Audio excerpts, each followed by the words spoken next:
गांज माता की कहानी। राजा रानी के एक लड़का था। राजा रानी के लड़के को कोई बच्चा नहीं होने के कारण वे बहुत दुखी थे।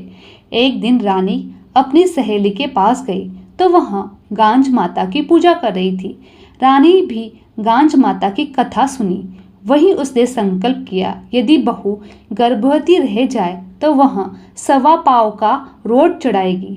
कुछ दिन बाद वह गर्भवती हुई।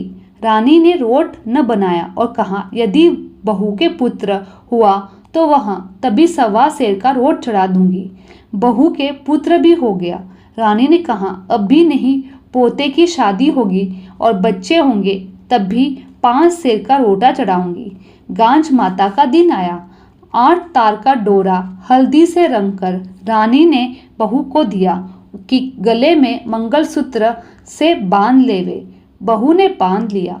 रानी के बेटे ने पत्नी के गले में मंगलसूत्र में डोरा बांध देखा तो अपनी पत्नी से पूछा, ये हीरे मोती के गहने में पीला पीला डोरा क्यों बांधा है? बुरा लग रहा है, खोल कर फेंक दो। तुम पढ़ी लिखी होकर कैसी कैसी बातें मान लेती हो। उसने खोल कर रख दिया। रानी ने गांज माता के व्रत के लिए बहू को अलूना मोटा रोटा बनाया, क्योंकि एक ही खाना था। रानी के बेटे ने खाना खाते समय पत्नी को रोट खाते देखा तो कहा, ये रोट मत खाओ, बच्चा छोटा है, दूध पीता है, उसका पेट दुखेगा। उसने रोटा नौकरानी को दे दिया। अब तो गांज माता बहुत क्रोधी हो गई। उसी समय आंधी तूफान चला दिया। बादल गरजने लगे। गांज माता गांजती दौड़ती आई और पालने सहित बच्चे को ले जाकर भिलनी के आंगन में रख दिया।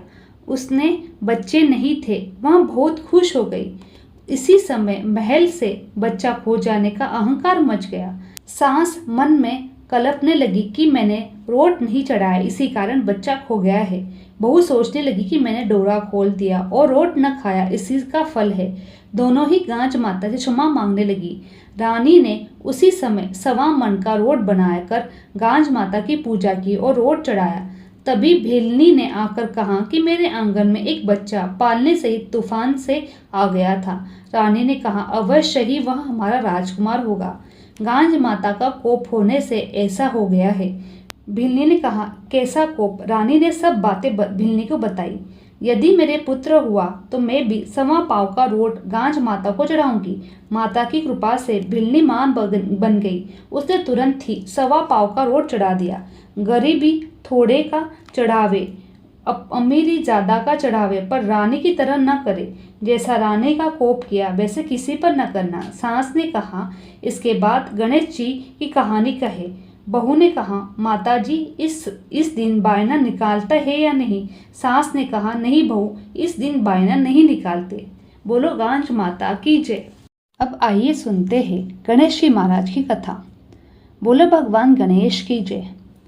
गणेश जी महाराज एक किसान के खेत से निकल रहे थे तो उन्होंने 12 दाने अनाज के तोड़ लिए। कुछ आगे चलकर गणेश जी विचार आया कि मैंने तो किसान के खेत से चोरी की है।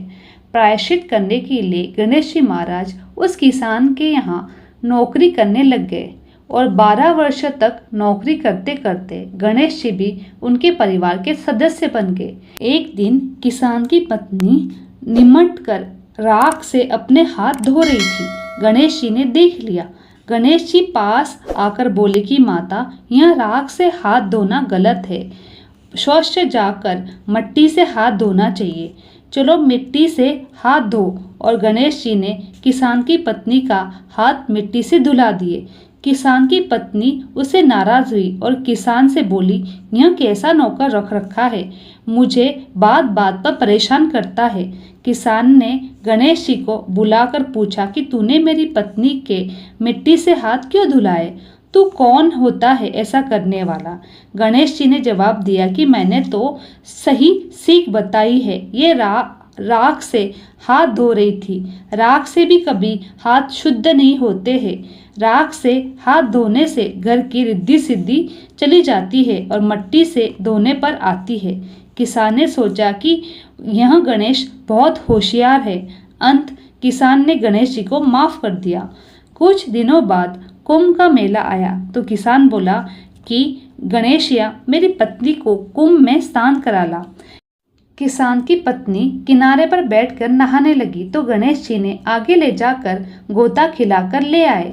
घर आकर किसान की पत्नी अपने पति से बोली कि स्वामी, गणेशिया को कुछ भी समझ नहीं आता, देखो आदमियों के बीच मुझे आगे घिसट कर नहा लाया। गणेशिया को बुलाकर पूछा तो बोला कि किनारे पे बैठकर छबल छबल कर रही थी, सबके नहाए हुए जल में नहा रही थी। आगे नहाने से अगले जन्म में आपको बहुत बड़ा राज का पद और राजपाट मिलेगा, इसलिए नहलाया। किसान ने सोचा कि गणेशिया वाकई में बुद्धिमान है।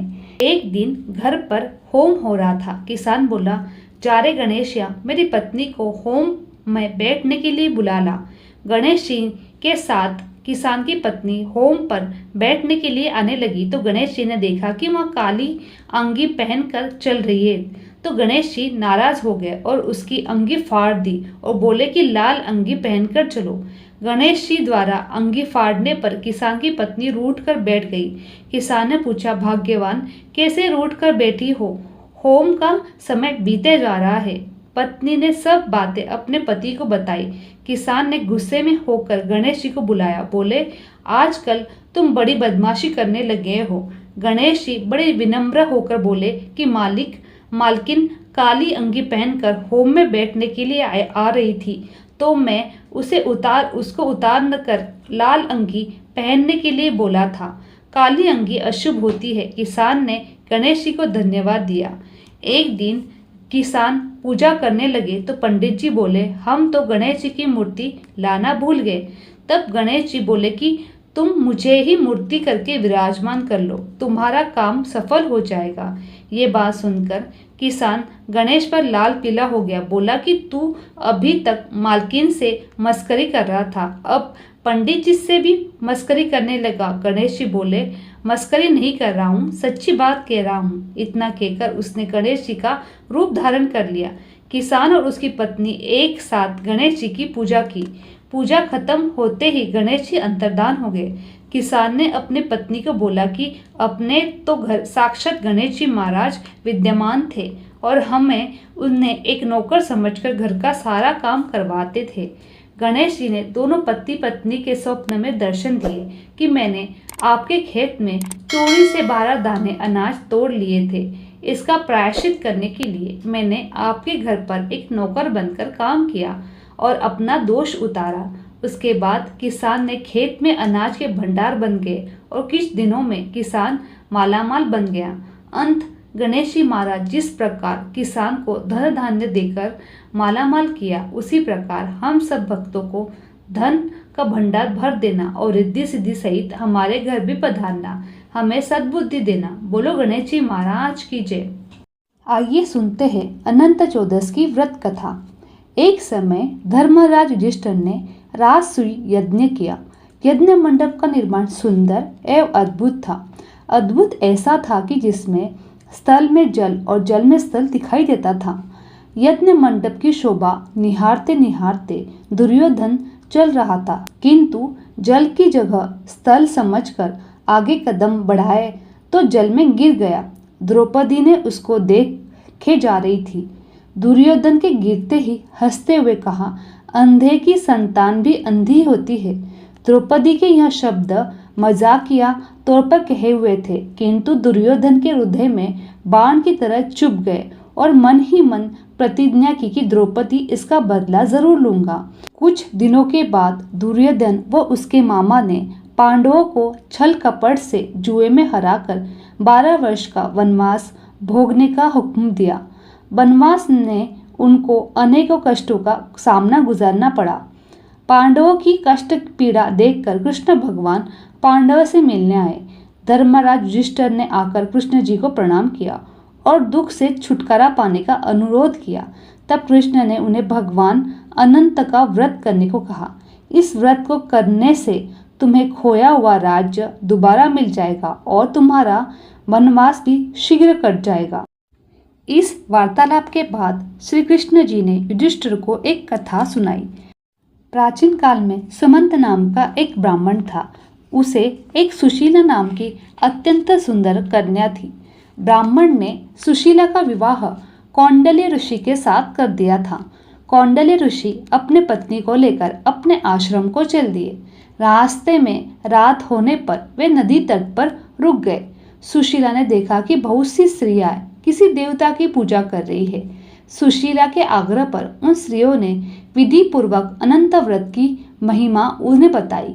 सुशीला ने वहीं उस व्रत का अनुष्ठान करके 14 गांठों वाला डोरा हाथ में बांध लिया और अपने पति के पास आ गई। कौंडल्य ऋषि ने सुशीला से हाथ में बंधे हुए डोरे के बारे में पूछा तो उसने स्त्रियों की बताई हुई सारा वृत्तांत कह सुनाया। अपनी पत्नी सुशीला से यह वृत्तांत सुनकर कौंडल्य ऋषि नाराज हो गए और अपने पत्नी को आदेश दिया कि इसको खोलकर अग्नि में डाल दे। पत्नी ने ऐसा नहीं किया तो कौंडल्य ऋषि ने उसका डोरा काट कर अग्नि में फेंक दिया। यह अनंत भगवान का अपमान था। कौंडल्य ऋषि की सुख संपत्ति नष्ट हो गई। सुशीला ने कहा कि देखो, आपने मेरे अनंत भगवान के डोरे को काट कर अग्नि में फेंक दिया तो यह उसी का दोष है जिससे आपका सुख चैन छीन गया है। पत्नी की बात सत्य मानकर कौंडल्य ऋषि अनंत भगवान का प्रायश्चित करने के लिए जंगल में गए। कई दिनों तक ऋषि भूख प्यास से वन में घूमते रहे, लेकिन अनंत भगवान के दर्शन नहीं हुए। अंत भूख प्यास से ऋषि हार थक कर गिर पड़ा। तब अनंत भगवान प्रकट होकर बोले, उठो वत्स, मेरे अपमान के कारण तुझे आज ये दिन देखना पड़ रहा है, लेकिन तेरी भक्ति से मैं प्रसन्न हूँ। तुम्हें दिया दंड माफ करता हूँ। तुम आश्रम जाओ और 14 वर्ष तक विधि विधान से मेरा व्रत करो, जिससे तुम सभी दोषों से मुक्त हो जाओगे। आश्रम में आकर कौंडल्य ऋषि और उसकी पत्नी सुशीला ने पूर्ण विधि विधान से अनंत चतुर्दशी भगवान का व्रत किया, जिससे उनके सारे कष्ट दूर होकर पूर्ण धन धान्य बन गए।